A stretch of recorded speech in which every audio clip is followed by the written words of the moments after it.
ఆచండ్ అండి, west Godavari. So స్వామివారి దర్శనానికి వెళ్తున్నాం అనమాట.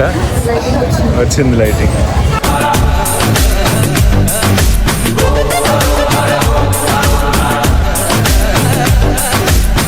జగమంతా నీదే కదరా చంగమా, జనమందరూ పూజించే శివలింగం.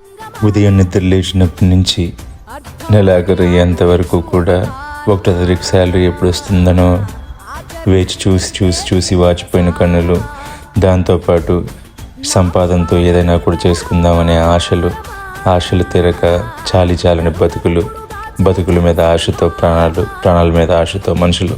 ఇదే సిటీ లైఫ్. కానీ పల్లెటూరులో జాతర అంటే ఆ పందానే వేరు, ఆ తీరే వేరు. ఆప్యాయతలు, అనురాగాలు, మమతానురాగాలు అవన్నీ పక్కన పెడితే చిన్న సంతోషాలు.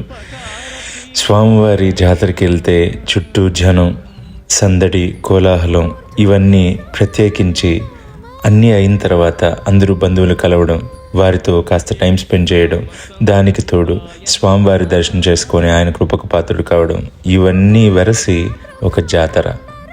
అసలు వెనకాల నుంచి బోరలు ఊదుతూ ఉంటే, చుట్టుపక్కల జనం గుమ్ముకూడి అట్లా ఇట్లా రష్గా పరిగెత్తుంటే, చిన్న వస్తువులను కొనుక్కుంటూ ఉంటే, ఫ్యామిలీతో కలిసి ఏదో మనం కొన్ని లక్షల ఆస్తులు కొన్నట్టు చాలా ఫీల్ అయిపోతాం.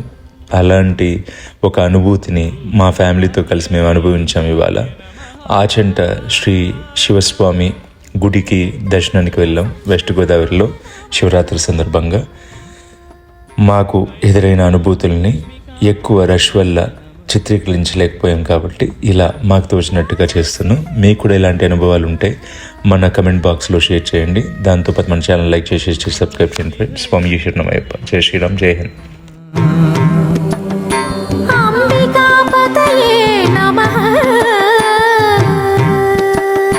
కపతినే నమః, ఖడ్వాంగినే నమః, గణనాథాయ నమః, అక్షరాయ నమః.